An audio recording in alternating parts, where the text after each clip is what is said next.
Bueno, buenas tardes. Quisiera darles la bienvenida a todos los participantes en este webinar sobre cómo escribir y publicar una buena propuesta para obtener un financiamiento. El webinar es parte de una serie de webinars de Euraxis América Latina y Caribe para el desarrollo profesional de investigadores. Mi nombre es Charlotte y junto con mi colega Victoria representamos Euraxis en América Latina y Caribe. Yo desde Río de Janeiro, en Brasil, y ella desde la Ciudad de México. Agradezco la participación de nuestros ponentes. Esperanza Rodríguez García, titular de una beca individual del Programa Europeo Marie Skłodowska-Curie Action en la Universidad de Tours, en Francia. Y Germán Subre, titular de su segunda beca del Consejo Europeo de Investigación, el ERC, en su sigla en inglés, que también es evaluador de propuestas europeas, entre otras las propuestas Marie Skłodowska-Curie y las becas individuales. Los dos tienen experiencia en la obtención de fondos internacionales altamente competitivos y van a compartir consejos y sugerencias cómo redactar buenas propuestas. Agradezco también a Pablo Tomatis, vicepresidente de la Asociación Argentina de Alumni del Programa Europeo Marie Curie que mencionamos ahora, que es nuestro socio de la serie Desarrollo de Carrera para Investigadores. Sus preguntas deberán enviarse por escrito en la sección dedicada de Zoom. Por favor, no envíen sus preguntas en el chat, sino en la parte preguntas y respuestas. El webinar tendrá duración de 1 hora, se grabará y estará disponible en el sitio web de Euraxis Slack, así como las diapositivas. Bueno, antes de darle la palabra a nuestros invitados, me gustaría decirles que Euraxis está a su disposición para ayudarles con sus proyectos de movilidad y cooperación internacional. Euraxis es una iniciativa de la Comisión Europea y nuestro objetivo es promover y facilitar la movilidad de los investigadores y su desarrollo profesional. Por eso tenemos 5 ejes de actuación principal que pueden ver en su pantalla, que es el portal Euraxis. Pueden contar con Euraxis para buscar financiación o puestos de trabajo vacantes en ciencia en el portal Jobs and Funding. También les ayudamos a encontrar herramientas para testar sus habilidades como investigadores y capacitación online gratuita para desarrollar nuevas habilidades. En la parte partnering pueden encontrar socios en Europa, investigadores e instituciones que tienen intereses similares a los suyos. Nuestros colegas en Europa también están a disposición para ofrecerle ayuda para preparar su llegada en su país de destino en Europa. Información relevante se encuentra en Information and Assistance, como lo ven en su pantalla, y en todos los portales nacionales de Euraxis en 40 países europeos. Les pueden googlear que les encuentran. Euraxis LAC, nosotras nos ubicamos en la parte Euraxis Worldwide que ven en su pantalla y con nosotros pueden mantenerse actualizados cuando hay oportunidades interesantes para ustedes, los investigadores latinoamericanos, becas, oportunidades, convocatorias abiertas, etc. Les ayudamos entender cómo funcionan las financiaciones de la Comisión Europea y organizamos capacitaciones para preparar sus propuestas. Hacemos mucho más cosas. Les invito a visitar el sitio web de Euraxis en América Latina y Caribe y nuestras redes sociales para aprovechar todas las oportunidades que identificamos para ustedes. Y no duden en ponerse en contacto con nosotros para pedir ayuda con sus proyectos. Ahora quisiera presentarles a Esperanza mientras comparte su pantalla. Esperanza Rodríguez García es una musicóloga especializada en el Renacimiento, doctorada por la Universidad de Manchester. Ha trabajado como investigadora en Royal Holloway, Universidad de Londres, Universidad de Nottingham y la Universidad Nova de Lisboa. Sus proyectos han sido financiados por el Art and Humanities Research Council de Gran Bretaña, de Leverhulme Trust y la Fundación para Ciencia y Tecnología de Portugal. Esperanza, la palabra es suya. Se puede sacar su mute y compartir su pantalla. Hola, hola a todos. Estoy intentando compartir la pantalla, pero no sé qué ocurría, que no me dejaba compartir. ¿No me deja compartir? ¿No? No. A ver, ahora sí, finalmente. Bien, finalmente. Vale, pues muchas gracias por la presentación. Buenas tardes, casi noches desde Francia, para los que sigan este webinar desde Europa, si hay alguien, y para los participantes desde el otro lado del Atlántico, pues buenos días, creo que sois una mayoría. Después de la presentación que ha hecho Charlotte, solamente quería añadir que básicamente he trabajado en cuestiones, como musicóloga, en cuestiones metodológicas que incluyen la historiografía, el estudio filológico de las fuentes, el análisis musical, la historia del libro y la experiencia sonora. Y también estoy cada vez más envuelta en cuestiones de humanidades digitales. Supongo que todo el mundo estamos ahora en este mundo.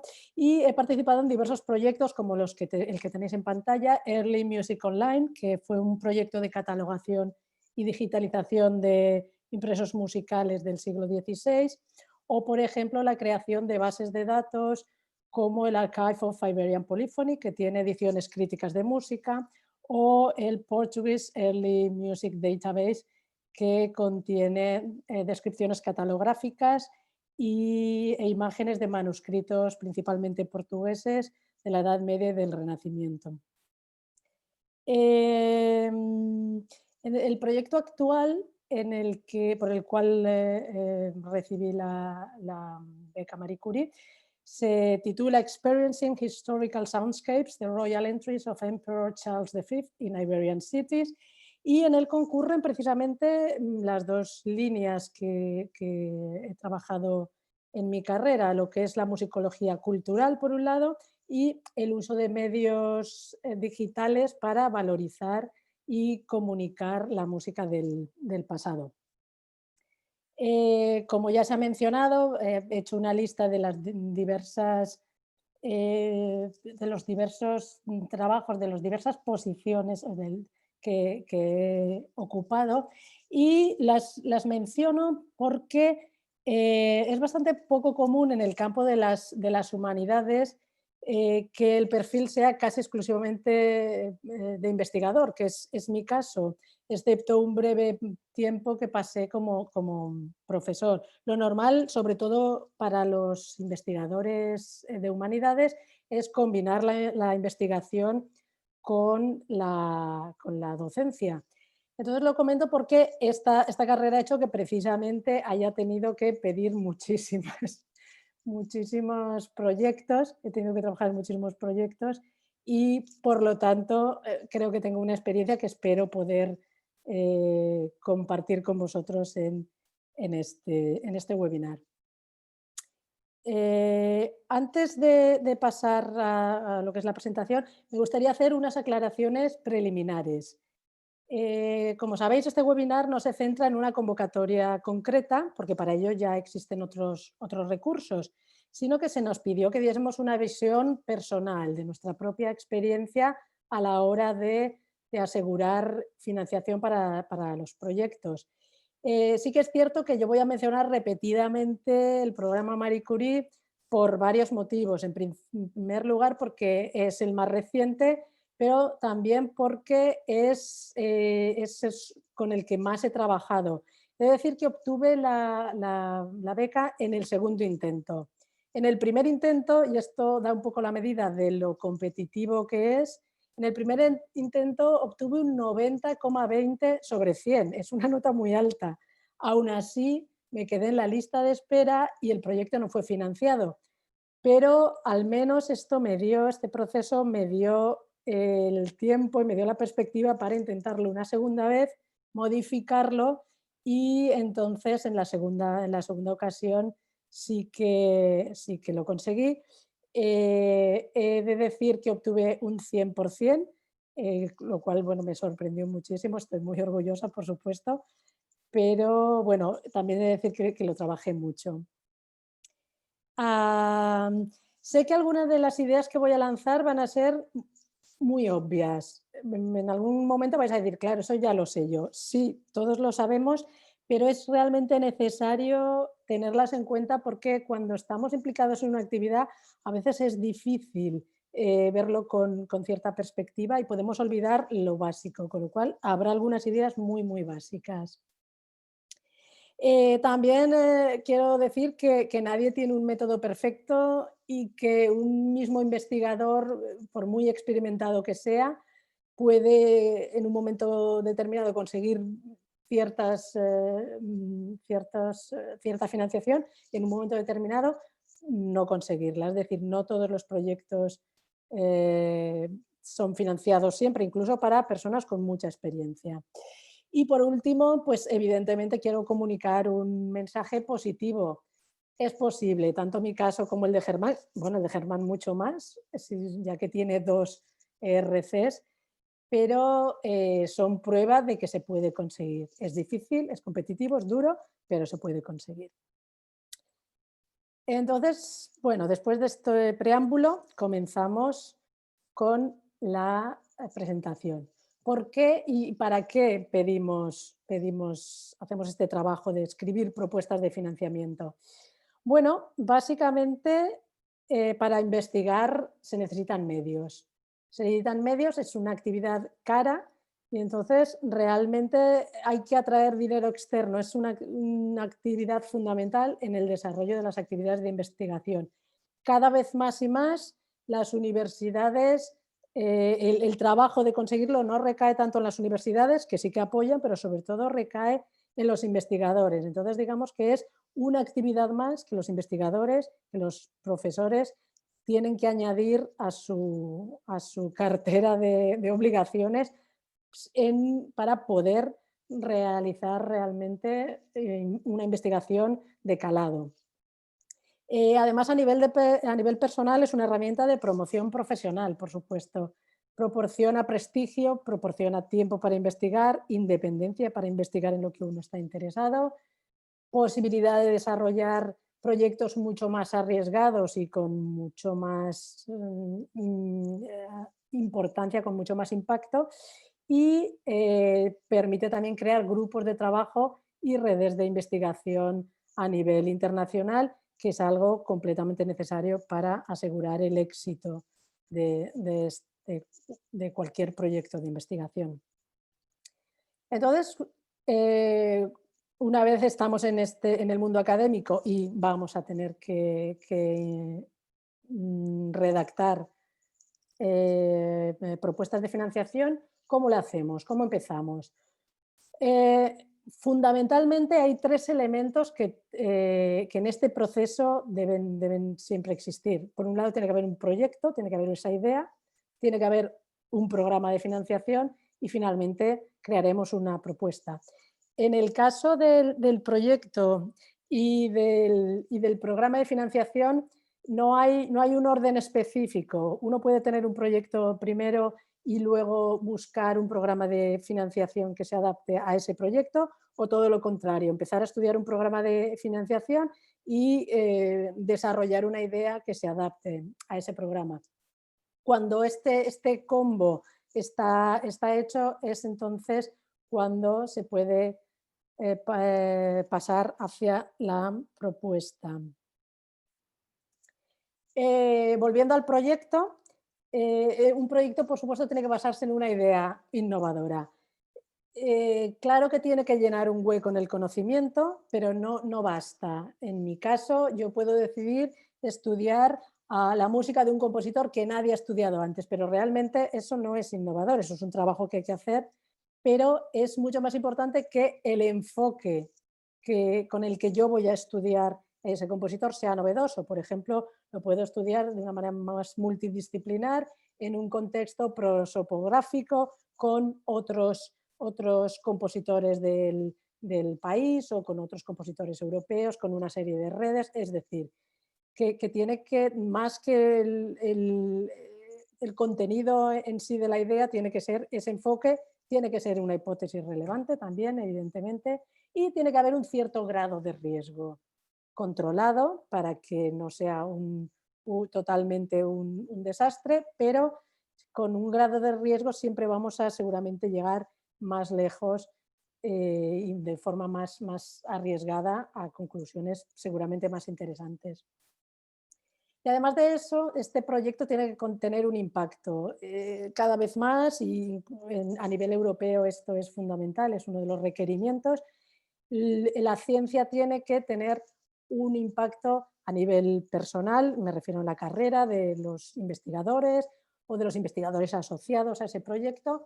A nivel académico se tiene que avanzar en el conocimiento y además eso tiene que revertir en la sociedad, que al fin y al cabo es la que financia pues, vía impuestos el desarrollo de esa ciencia.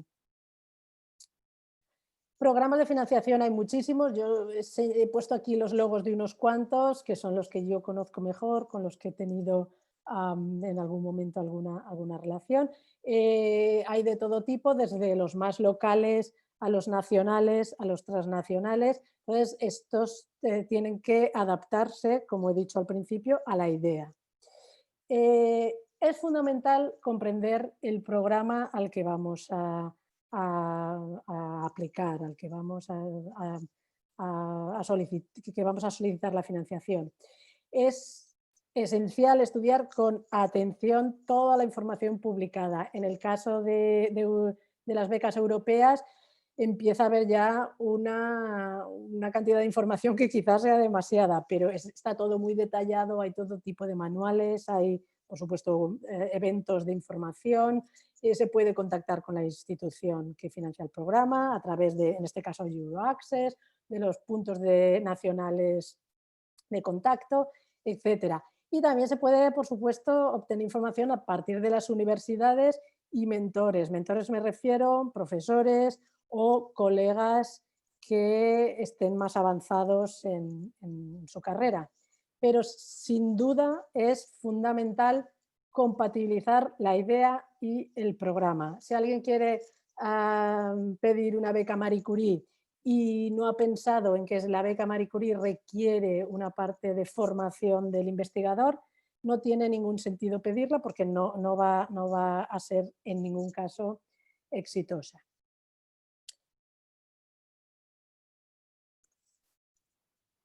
Vale. Si pasamos a la propuesta,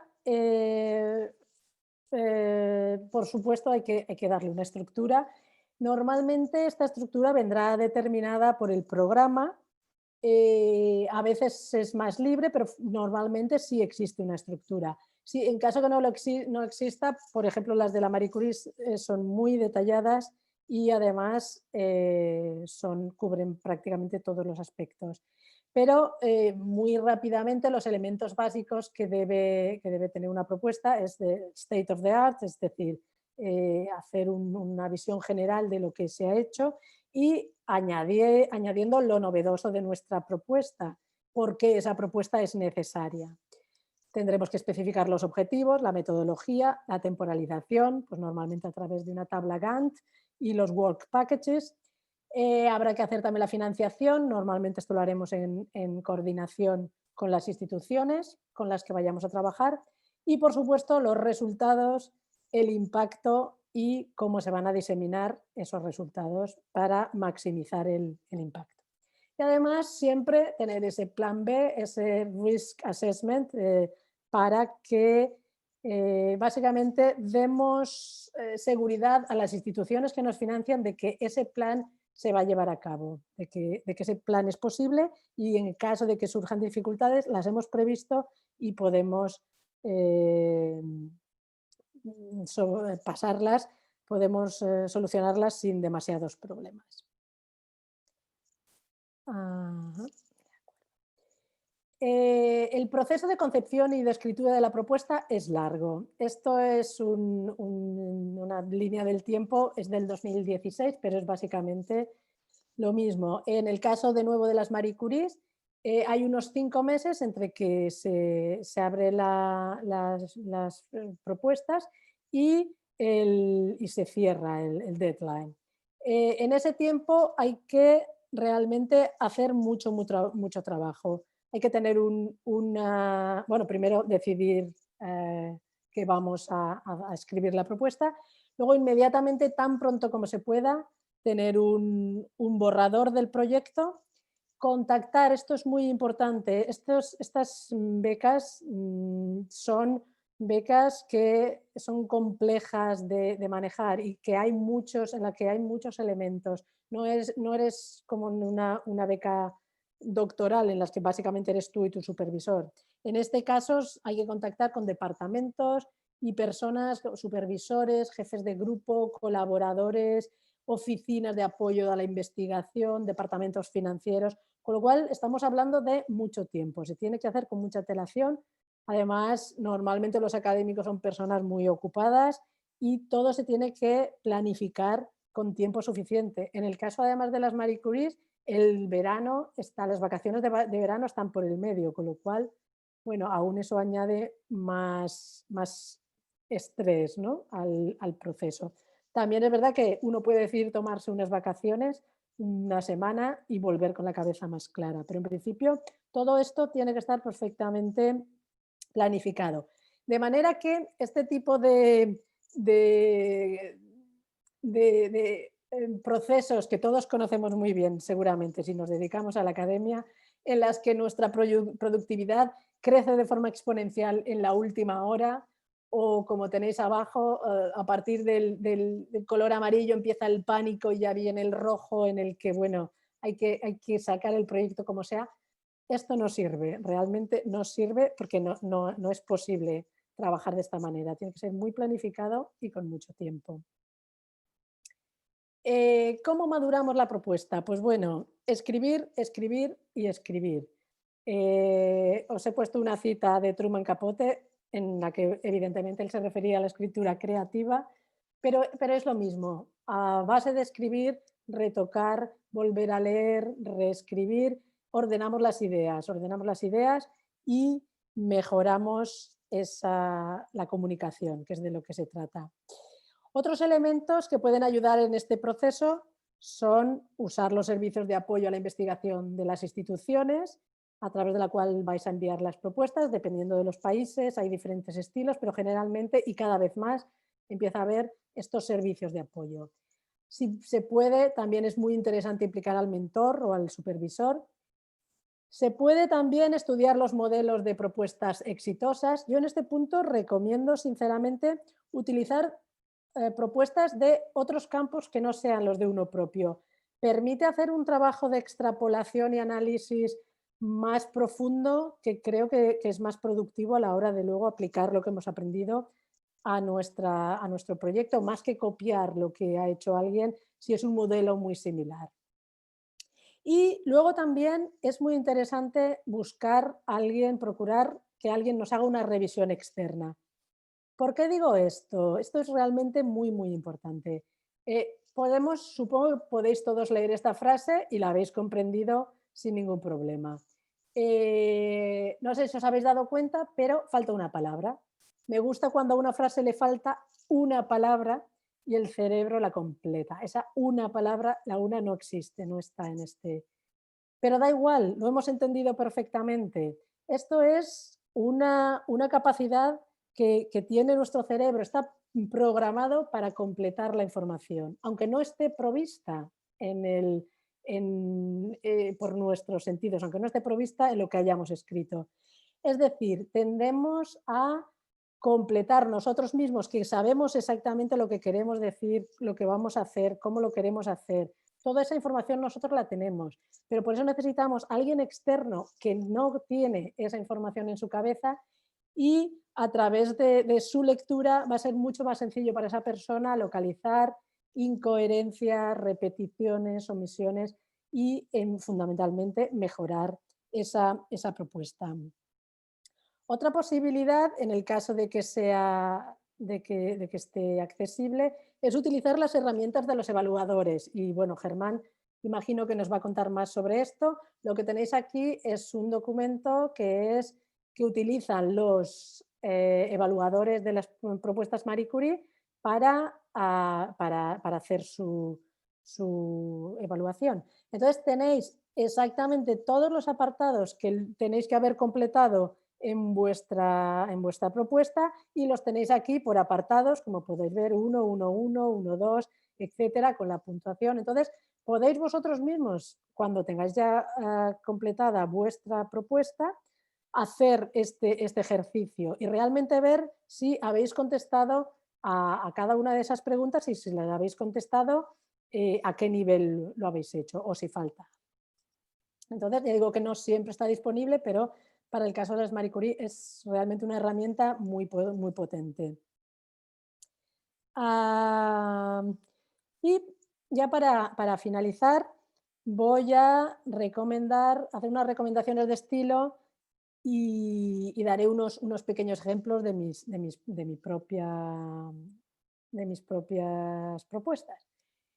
Pensad en escribir todo el documento casi como una historia, que tenga coherencia, que tenga interrelaciones entre las secciones, que vuestros objetivos, por supuesto, estén relacionados con los resultados que habéis obtenido, que estén relacionados con los objetivos de formación, que estén relacionados con todas las secciones, de manera que eso cree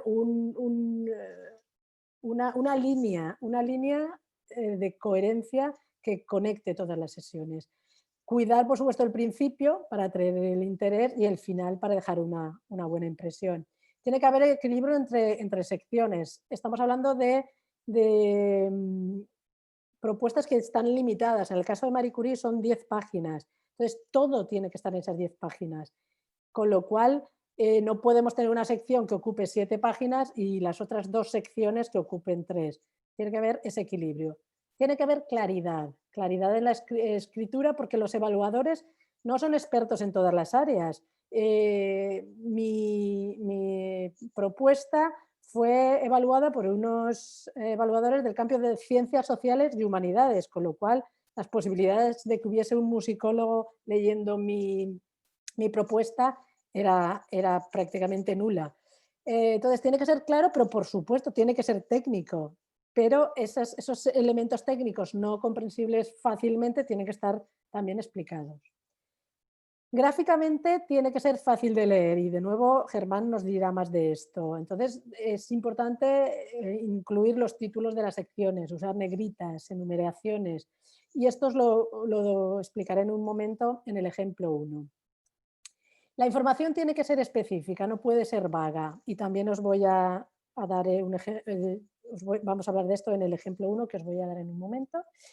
Y finalmente, no repetir conceptos, porque ya os he dicho que el espacio es limitado, y cubrir todos los puntos que nos señala, que nos pide la propuesta del programa. Y esto lo vamos a ver en el ejemplo 2. Entonces, el ejemplo 1. Como he dicho antes, que sea fácil de leer y que dé información específica.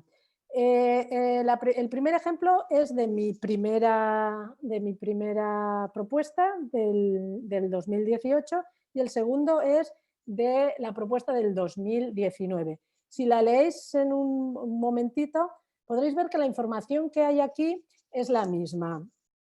Entonces, por un lado, podéis ver que está mucho más concentrado en la primera parte, mientras que en la segunda está mucho más separado. Por un lado, gráficamente está separado por partes subrayadas, la presentación y la publicación, y por otro lado, tiene esa información específica. Por ejemplo, en azul The applicant will present the results in a range of international musicology forums. Vale, de acuerdo. En la segunda, sin embargo, dice, bueno, lo voy a presentar en la conferencia esta, en 2021, en la conferencia X en el 2022 y en la conferencia X en el 2022. ¿De acuerdo? Y lo mismo con las publicaciones. Several articles, pues sí, several articles. En la segunda presentación se transcribe, o sea, se transforma en 3 artículos para esta revista sobre esto, para esta revista sobre esto y para esta revista sobre lo otro. Como me queda muy poquito tiempo, solamente voy a explicar que este es un ejemplo de que en la primera propuesta no cubrí todos los puntos. Realmente no expliqué cómo iba a hacer el risk assessment, mientras que, por supuesto, en la segunda sí que lo hice y como podéis ver en verde, realmente quedó perfectamente claro. Esto es importante, sí, claro, la diferencia es muy poquita. Esta sección se puntuó como 4,40, esta sección se puntuó como 5. Pero como he dicho antes, cuando estamos hablando de esquemas tan competitivos es realmente fundamental. Bueno, también se pedía claridad en que el training no estaba bien explicado. Lo que hice fue dividir los work packages de manera diferente e incluir training en cada uno de los work packages. Y por tanto, el resultado, la evaluación fue, no hay ningún problema con el training y está perfectamente demostrado que el training ocurrirá en el momento adecuado. Bueno, lo dejo aquí. Espero que os haya sido de utilidad y, por supuesto, os deseo muy, muy buena suerte en vuestros próximos proyectos. Muchas gracias, Esperanza. Lo que nos dijo Esperanza es que con su metodología y su persistencia lo pasó del 90% a una nota de 100 de 100 en la próxima tentativa, ¿no? Entonces, muchas gracias por compartir sus consejos. Quisiera invitar a Germán a compartir su pantalla mientras lo presento. Germán nació en Buenos Aires, Argentina, ha obtenido su doctorado en la Universidad Hebraica de Jerusalén y hizo un postdoc en la Universidad de California, Berkeley, en los Estados Unidos. Actualmente es director de investigación al INSERM en Francia, donde dirige un equipo en la Escuela Normal Supérieure en París. Él hace investigación sobre circuito lo tengo que traducir, entonces, la dinámica del circuito neuronal y comportamiento. Me perdona, Germán, por esta traducción. Germán, la palabra es suya. Si quiere poner su micrófono, bueno, su cámara ya está y su pantalla cuando quiera. Bueno, ¿la pantalla ya está o no? No, yo no la veo. No. A ver si... ¿Ahora? Yo no la veo tampoco. No. Está todo negro. No. Ahora sí. ¿Sí? Bueno, porque sí, yo ya no veo más el Zoom, pero veo la pantalla, así que, bueno, espero que no se corte. Te avisamos si pasa algo y la palabra es suya. Perfecto. Bueno, muchas gracias, Charlotte, por la introducción.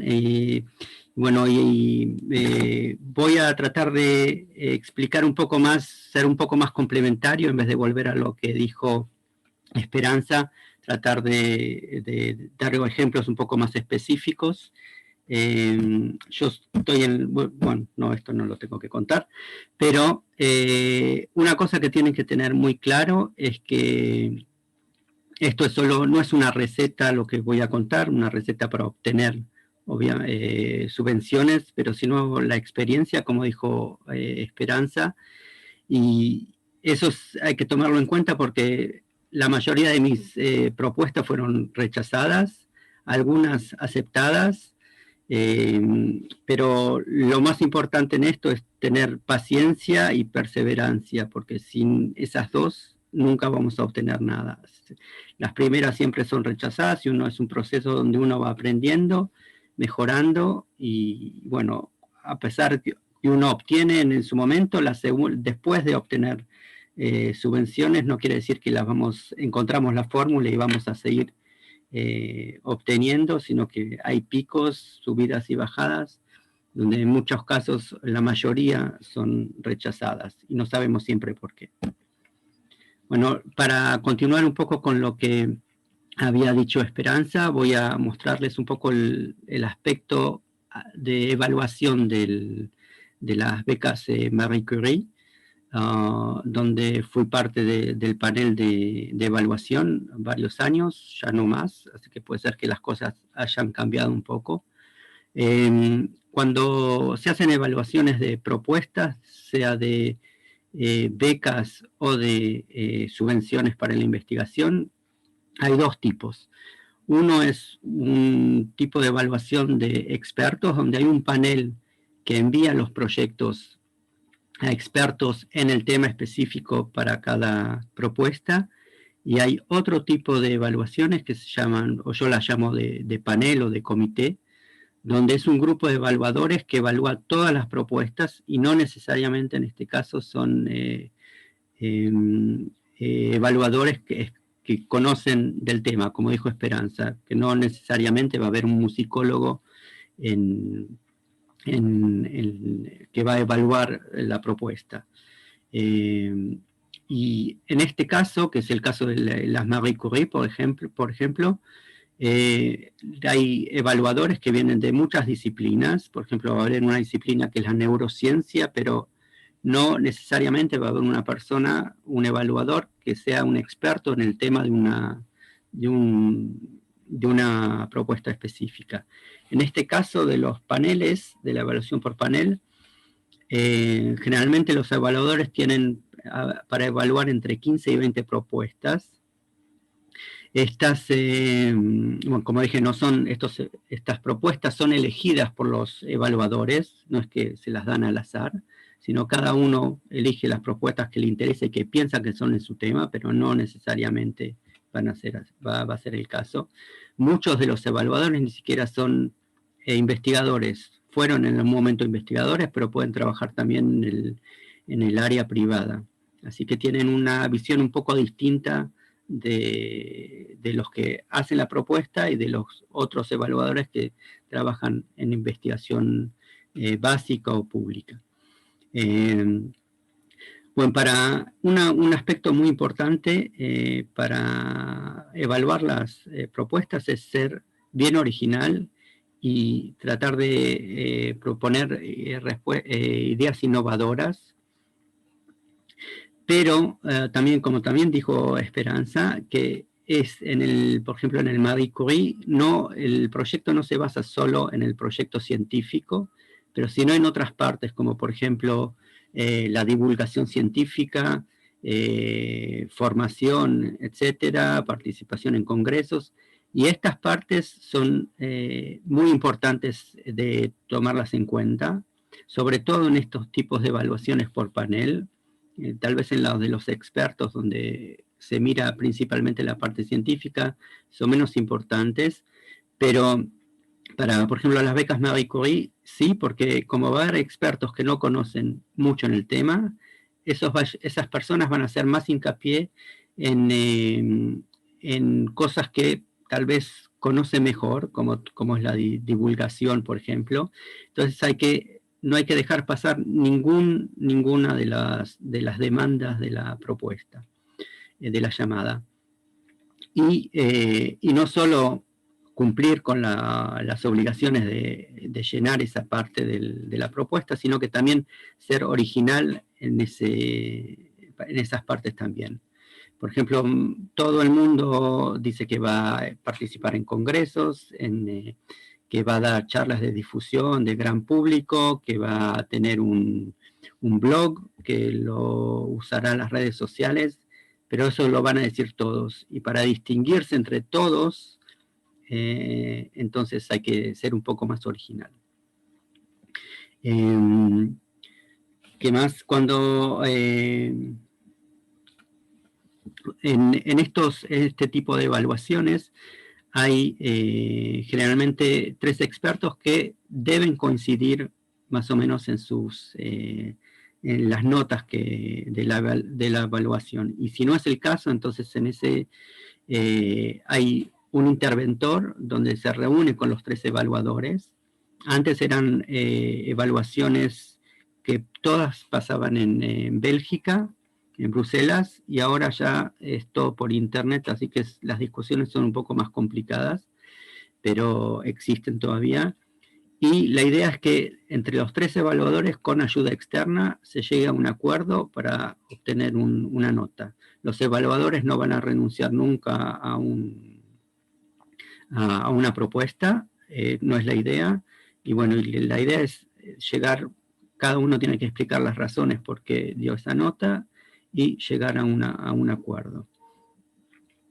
En caso de que una propuesta fue rechazada un año anterior y vuelve a ser presentada, en ese caso el panel va a ver también la propuesta del año anterior y la tiene que evaluar con respecto a la del año pasado.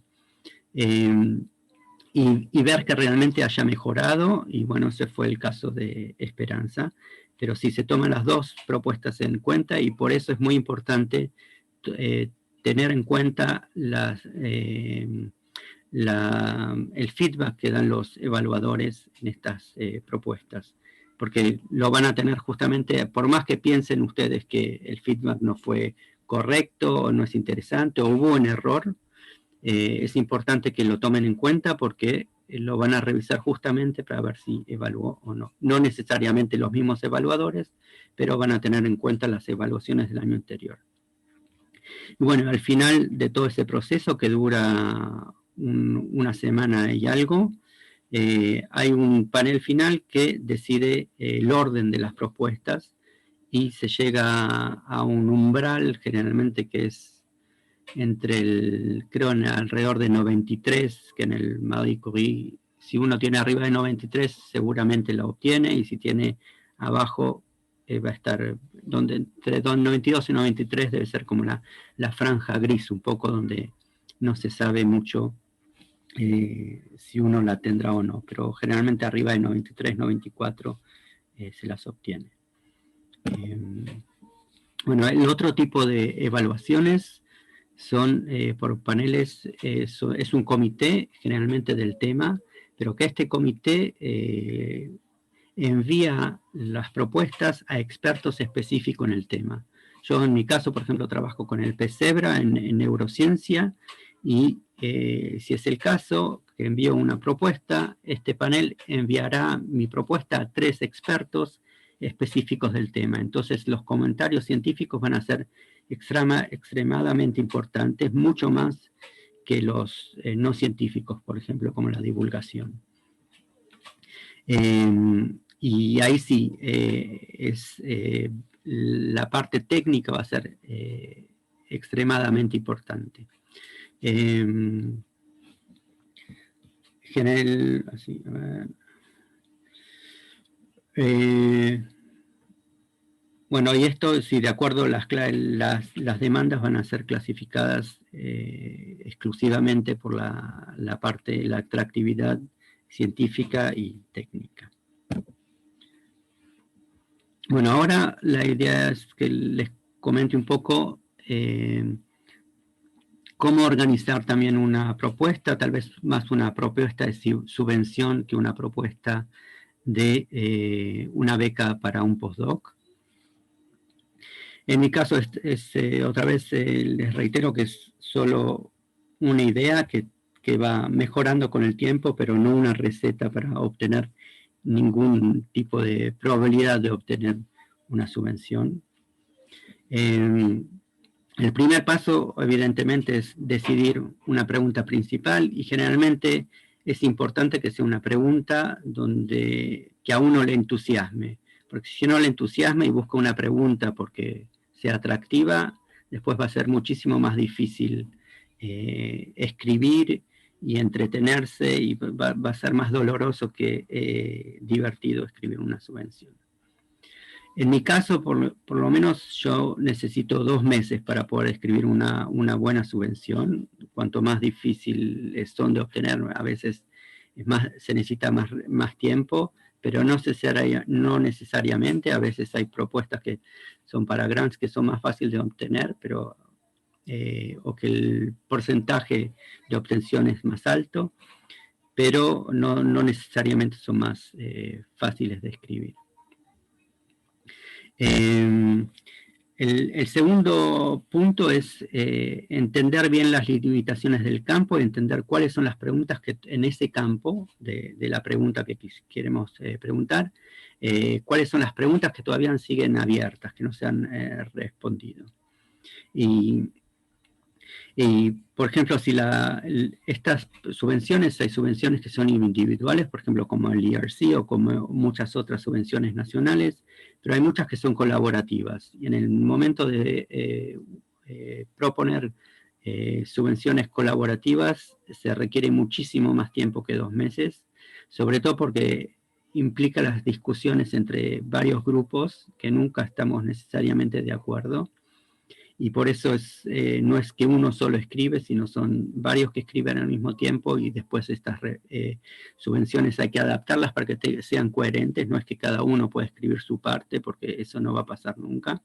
Nunca va a ser una propuesta aceptada donde se ve que cada parte hace su parte y trabajan individualmente, sino que hay que darle una coherencia con el mismo tipo de lectura a todos los puntos y a todos los participantes. La pregunta principal, como dije, debe ser original e innovadora, y generalmente es una buena idea usar también métodos tecnológicos innovadores, no solo la pregunta.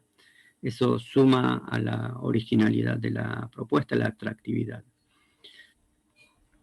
Generalmente, en mi caso, yo divido las propuestas en 3 objetivos principales, y cuando son becas para los estudiantes o postdoc, generalmente el tiempo es más limitado, más corto, hay menos personas implicadas en el proyecto, entonces lo limito a 2 objetivos principales. En inglés lo llamamos aims. Es muy importante discutir de estos temas, del tema principal o del campo, con otros colegas, no necesariamente con colegas expertos en el campo, pero con otros colegas que también vienen del campo, pero no de esta pregunta específica, para tener una idea general y tal vez una opinión menos objetiva de si la pregunta es atractiva o no, o innovadora o no. Y bueno, una vez que ya definimos más o menos los objetivos, tenemos una idea un poco clara. De ese punto me lleva más o menos 1 mes, cuando ya leí bastante sobre el tema, 1 mes para empezar a escribir, y para terminar de escribir, obviamente.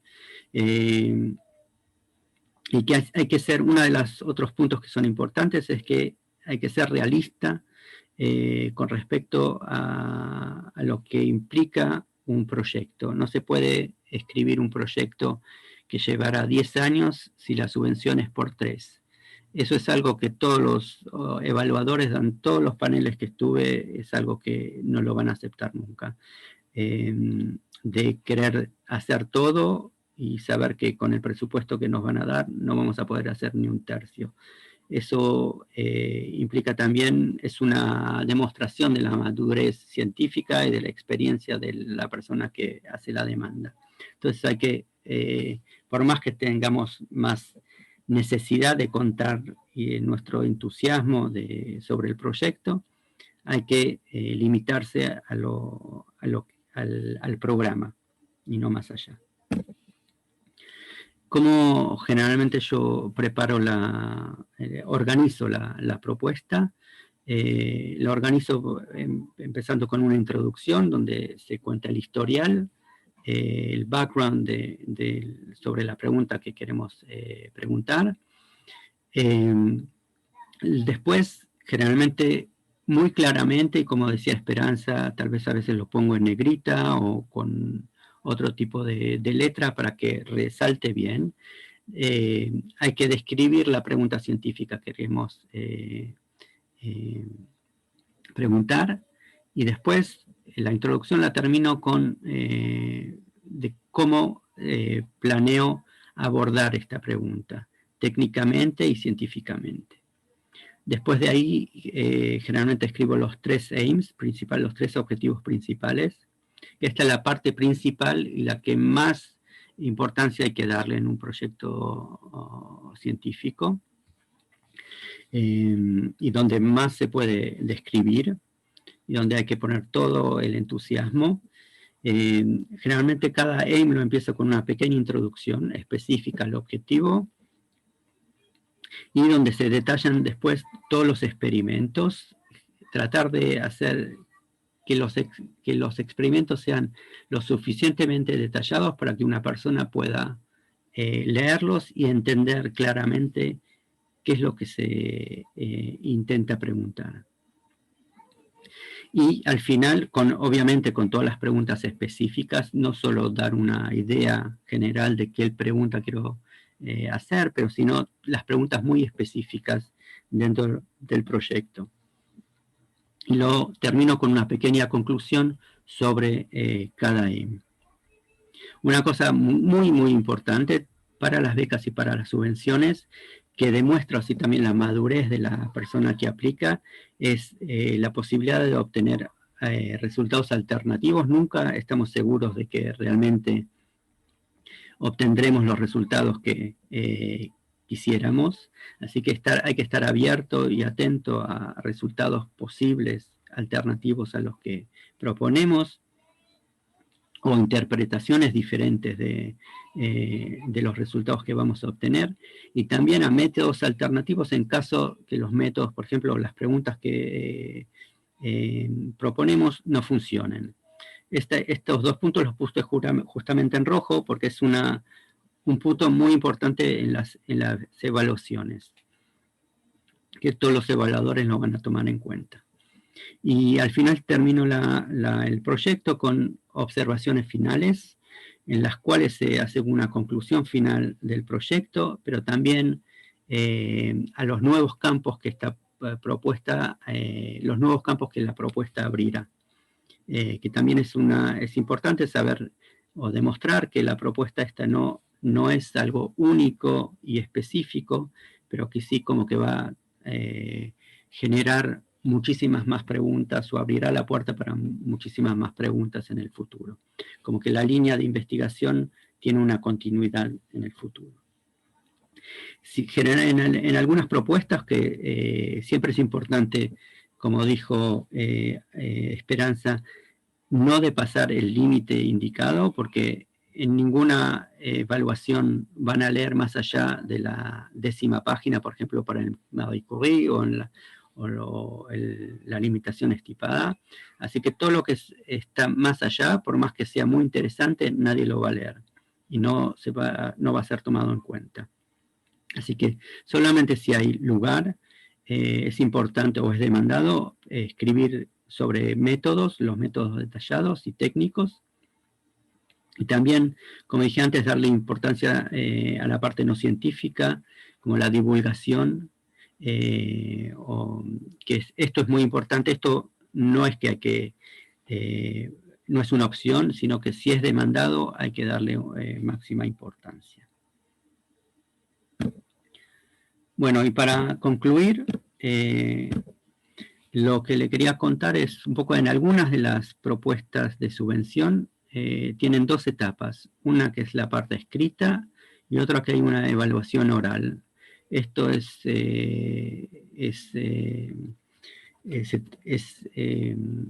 una evaluación en el caso del ERC, por ejemplo, una evaluación oral, pero hay otros proyectos también, a veces nacionales o internacionales, que incluyen una etapa de una entrevista oral. Otras son únicamente escritas. En algunos casos son también en 2 etapas escritas, como hay una preevaluación, o lo que se llama una carta de propuesta o de intención, donde la propuesta es muy corta, pero tiene que ser bien claramente escrita para pasar un primer umbral, y después, si se pasa ese primer umbral, hay una segunda parte donde ya se puede escribir una propuesta mucho más extensa. En el caso, entonces todo lo que yo les dije hasta ahora es con respecto a subvenciones ya completas. Las cartas de intención generalmente son 2 o 3 páginas, o 4 en algunos casos. Bueno, entonces, para prepararse, esto es un poco mi experiencia de cómo prepararse para una entrevista en el ERC, que sé que Esperanza tiene interés en escuchar en estos, así que por eso decidí escribirlo. Lo más importante es releer, antes de la entrevista, releer la propuesta e intentar imaginarse las críticas posibles de los evaluadores. Que también es importante consultar quiénes son los miembros del panel, para tener una idea qué tipo de preguntas a uno le podrían preguntar. Y pedir a muchos otros colegas o investigadores que lean y critiquen de la forma más ruda posible la propuesta, para llegar con una idea de cómo uno podría, con qué preguntas uno podría encontrarse en el oral. La presentación generalmente son presentaciones muy cortas, de 15 minutos, 10 minutos, donde hay muy pocas diapositivas que se pueden mostrar. Generalmente yo, en 2 casos que tuve, o 3 casos que tuve, las preparé haciendo una diapositiva con un CV muy corto, una introducción de también una diapositiva, mostrando cuál es la pregunta principal que todavía permanece abierta y la que queremos responder. Después, 1 o 2 diapositivas sobre los métodos innovadores que proponemos, y después unas diapositivas con los métodos objetivos principales, y una final con las perspectivas futuras y las observaciones finales, que sería una conclusión de los posibles resultados. Cuando se hacen este tipo de presentaciones orales es importantísimo no usar ni animaciones ni películas, y usar en preferencia el formato PDF, porque no se puede perder, no hay tiempo para perder en un segundo, y no perder tiempo en errores técnicos que no sirven a nada. Es también muy importante tener una presentación limpia y que solo se muestren las cosas sobre las que uno quiere hablar. No poner ni dibujos ni logotipos, solo figuras muy claras, sin leyendas de las cuales vamos a hablar, solamente cosas que nos pueden ayudar a explicar una idea, pero no cosas que llamen la atención y que no ayuden nada a explicar esta idea. Es importante también participar en reuniones para prepararse. En Francia, por ejemplo, hay varias de este tipo de reuniones donde uno va y le hace muchas críticas como si fuera un oral verdadero, con expertos del mismo nivel. Y eso es importantísimo para prepararse y para aprender cuáles son los fuertes y también los puntos débiles de la propuesta, y prepararse para ello. Una cosa que a mí también me ayudó mucho es tratar de prepararme en situaciones de estrés, porque obviamente en esos orales hay mucho estrés, pero si uno puede repetir en situaciones de estrés normalmente el oral, sin cometer errores y sin confundirse, es lo ideal. Por ejemplo... Estrés, Germán, estrés como cuando les dicen que está acabando el tiempo, por ejemplo. Bueno, como ya se terminó el tiempo, entonces ya terminó. Y bueno, esta es la última diapositiva. Así Sí. que el último comentario es que realmente ustedes van a ser la persona que más sabe del tema, porque es su propuesta, así que hay que tener también mucha confianza en uno mismo. Y bueno, con esto terminé. Muchas gracias, Germán. Perdón por la tardanza y por el estrés. Estoy segura que va a poder explicar algunos puntos más en las preguntas que vamos a recibir. Antes de esto, me gustaría invitar a Pablo Tomati, si quieres compartir tu pantalla para compartir sus consideraciones. Bueno, ya lo vemos. ¿Se ve bien, Charlotte, ahora? Sí. Perfecto. Bueno, yo le voy a comentar un poco de qué se trata la Marie Curie Alumni Association. Es una asociación de alumnis, de gente que ya ha pasado por el proceso que han contado Esperanza y Germán. La membresía de nuestra asociación es gratuita y está abierto a cualquier beneficiario, o sea, a becarios y también a los supervisores y a los coordinadores de cualquiera de las acciones de María Sklodowska Curie, tanto actuales como anteriores. ¿Okay? Ahí le dejo una página de visita y un email de contacto por si se quieren contactar con la asociación. Esto, bueno, se los dejo para que ustedes lo vean, de cuál es el background de nuestra asociación, porque quiero ir a algunos puntos de más relevancia. La estructura de nuestra asociación está basada, bueno, hay un grupo de personas que son miembros del board, después hay chapters o grupos geográficos, en particular en Sudamérica tenemos uno en Brasil, y bueno, y donde estoy yo, que es en Argentina, y también hay una serie de working groups en distintas temáticas que agrupan a personas que se dedican más específicamente a estas cosas, ¿está?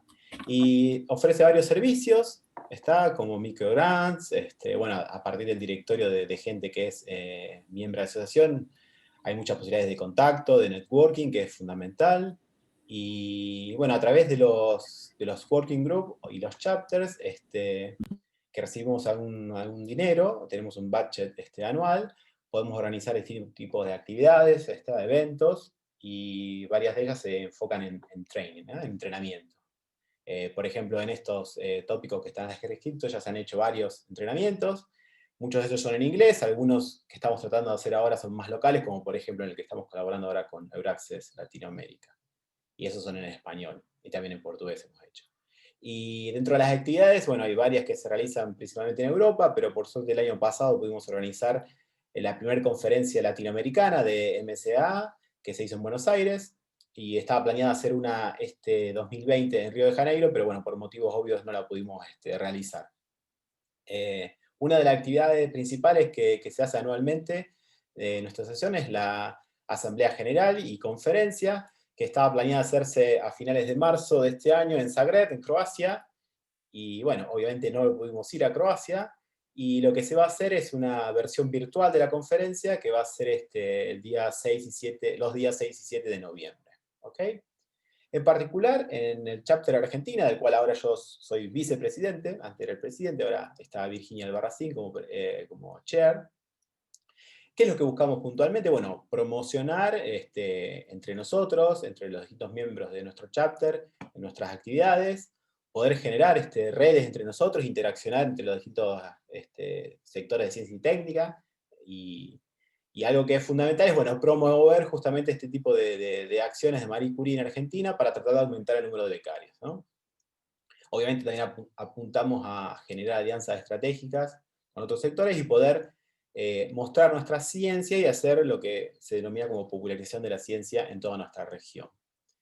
Y puntualmente, bueno, ya hemos hecho varias actividades de ese estilo, y una de las cosas que va más en concordancia con lo que hemos escuchado hoy en las charlas es, hacemos talleres de capacitación para ayudar en lo que podemos a hacer este tipo de aplicaciones, como no con la experiencia que mostró Esperanza y Germán, pero con la experiencia individual de cada uno de los alumni, que creo que, como bien remarcaron los expositores, son muy, muy importantes los comentarios que pueden venir de alguien que ya pasó por el proceso, ¿no? Hay cosas que están escritas y hay otras cosas que se aprenden haciendo, ¿ok?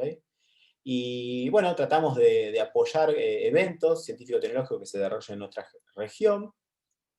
También, bueno, tratamos de hacer algunas divulgaciones, actividades de outreach, como dijo Germán también, que son muy importantes. Y también tenemos, con nuestro subsidio anual, podemos ayudar parcialmente a la asistencia o presentación de algunos de nuestros alumnos en conferencias, tanto locales como internacionales. Y bueno, también estamos últimamente enfocados a organizar como este tipo de webinars, ¿está? Y para cualquiera que esté interesado en contactarnos, particularmente al capítulo Argentina, ahí está nuestra dirección de email, y también nuestra cuenta de Twitter si nos quieren hacer algún tipo de consulta. Bueno, muchas gracias. Muchas gracias, Pablo, por presentarnos la Asociación de Alumnos de Marie Curie. Y ahora tenemos todavía unos minutos para la sesión de preguntas y respuestas. Entonces voy leyendo sus preguntas a nuestros ponentes, especialmente a Esperanza y a Germán. Muchos preguntan de ustedes dónde pueden encontrar propuestas exitosas. Me imagino que sobre todo las becas individuales de Marie Curie, cuando estaba hablando Esperanza sobre esto, para motivar, para la inspiración, si nos pueden decir quizás dónde. Generalmente, en mi experiencia, es algo que tienen las universidades. Como he comentado, este es un proyecto que no es tuyo, pero tiene que ser hecho en combinación con muchas personas e instituciones. Entonces, normalmente depende de las universidades, pero en aquellas universidades en las que ha habido previamente Marie Curie, hay un repositorio, digamos, y a partir de ahí se pueden conseguir. Hay cierto secretismo en torno a las becas por la cuestión de la competitividad, pero bueno, como he dicho, en mi caso, yo creo que se pueden obtener incluso aunque no sean de tu campo, y entonces parece que en ese sentido será más fácil que alguien la comparta contigo si no eres competencia directa, ¿no? Pero en cualquier caso, las universidades normalmente suelen tener esos repositorios. Y si no, bueno, aparte de lo que ha comentado, se ha ido el vicepresidente Pablo. Yo me he unido también a grupos de Facebook de Marie Curie, y ahí sí que hay generalmente mucha actividad de personas que están empezando y que dicen necesitaría ver una propuesta sobre este campo, alguien puede. Entonces también digamos que a nivel personal funciona, que alguien tenga una beca y te la quiera prestar. Cualquiera de los dos canales puede funcionar. Muchas gracias.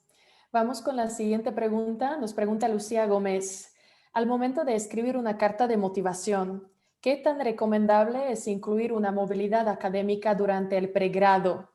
¿Y cómo podría compensarse la falta de experiencia laboral dentro de la misma carta?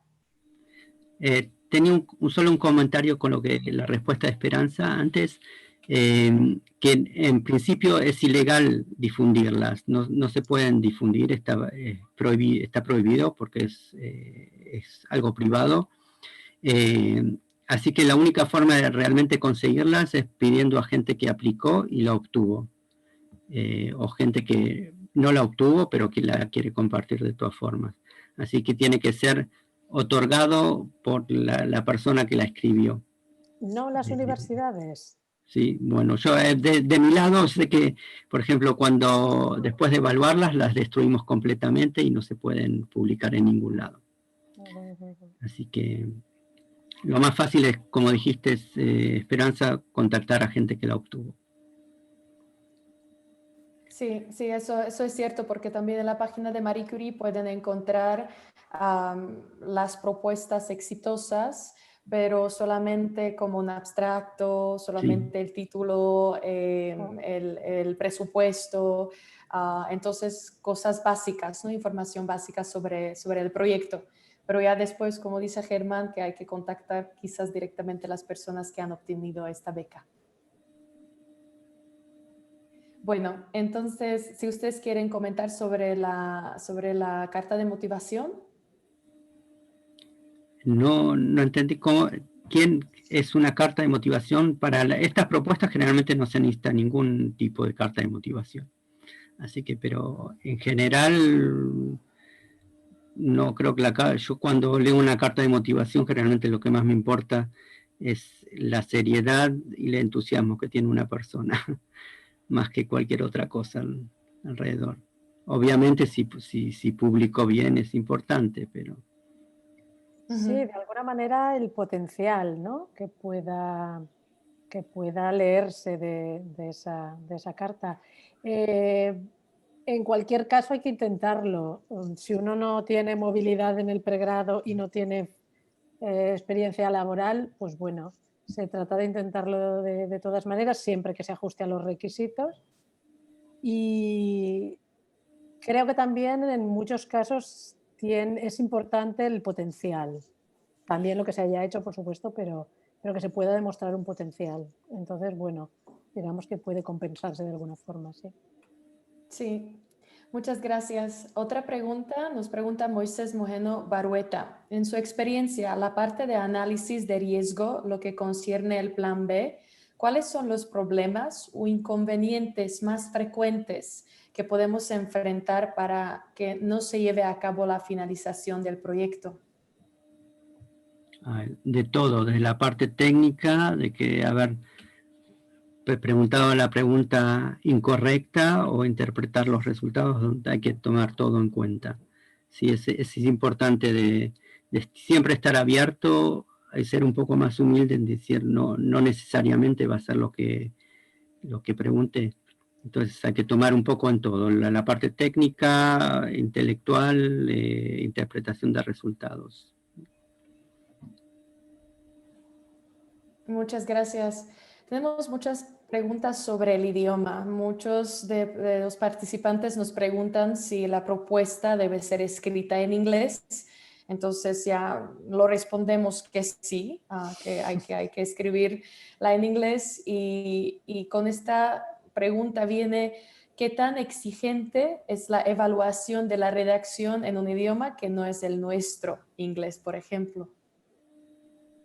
Bueno, Germán me imagino que tendrá mucho que decir. A nivel general, como he dicho antes, tiene que haber claridad, tiene que entenderse.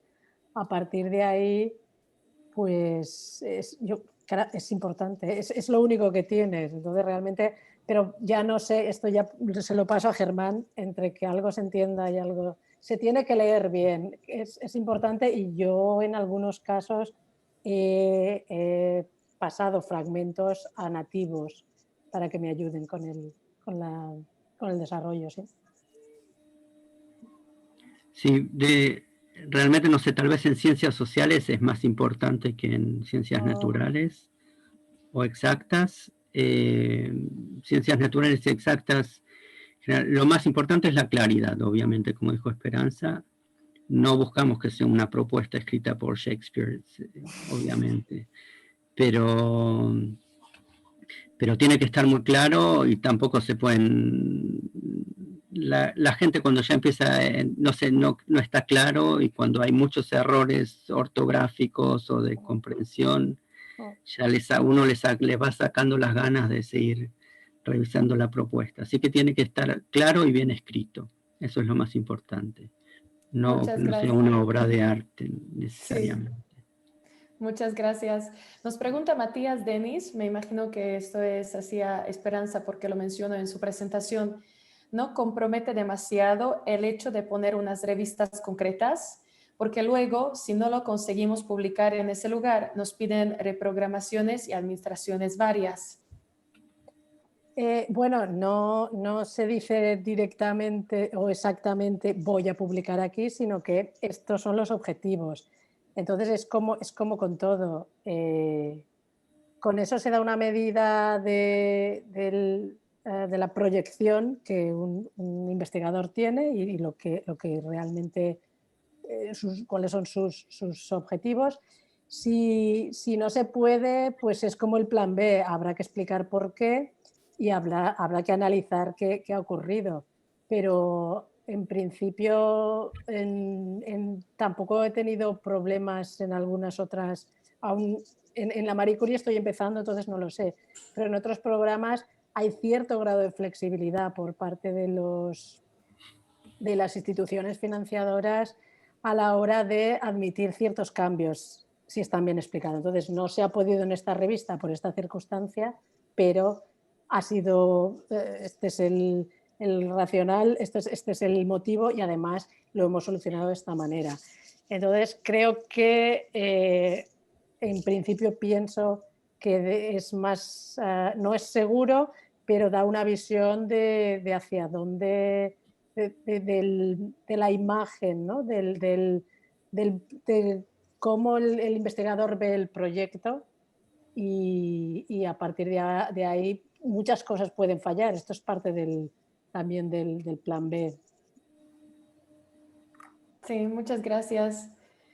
Y desafortunadamente tenemos tiempo solamente para la última pregunta, aunque ustedes tienen muchas, pero vamos a ver si ya por correo electrónico podremos responderlas. Entonces, la última. Si te niegan la financiación de un proyecto y vuelves a aplicar, ¿se corre el riesgo que la investigación ya no sea tan innovadora? ¿Cómo lidiar con esto?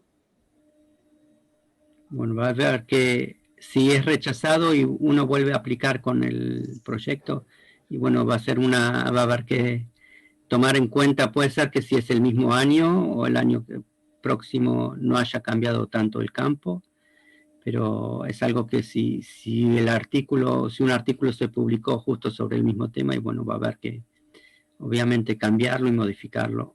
Eso sí, no hay otra solución.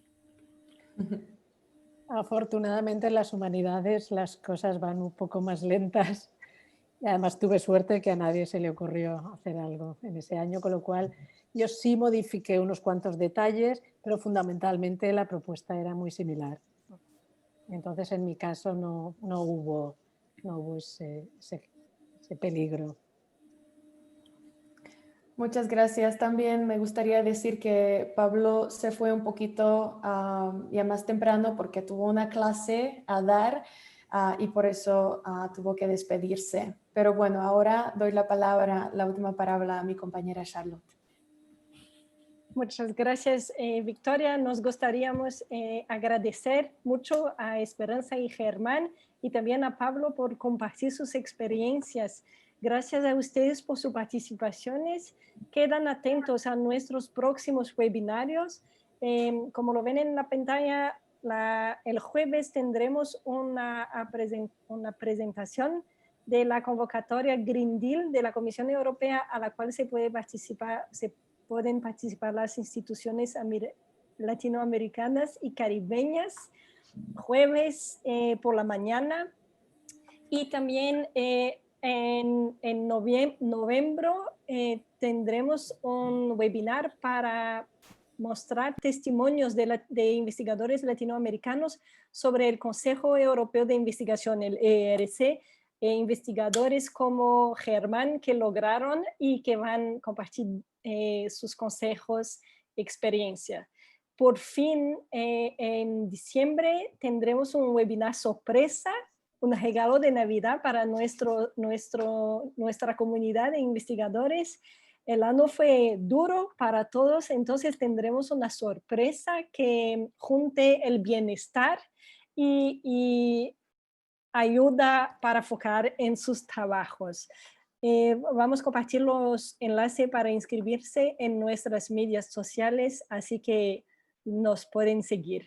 Muchas gracias de nuevo y finalmente el último webinar de la serie de desarrollo profesional lo tendremos el 24 de noviembre sobre el tema de mejorar sus currículos. Tendremos un ponente del sector privado para decir cómo lo que evalúan cuando reclutan a investigadores y a alguien del sector académico que evalúa las propuestas, como lo hace Germán, y lo que miran en los currículos de investigadores.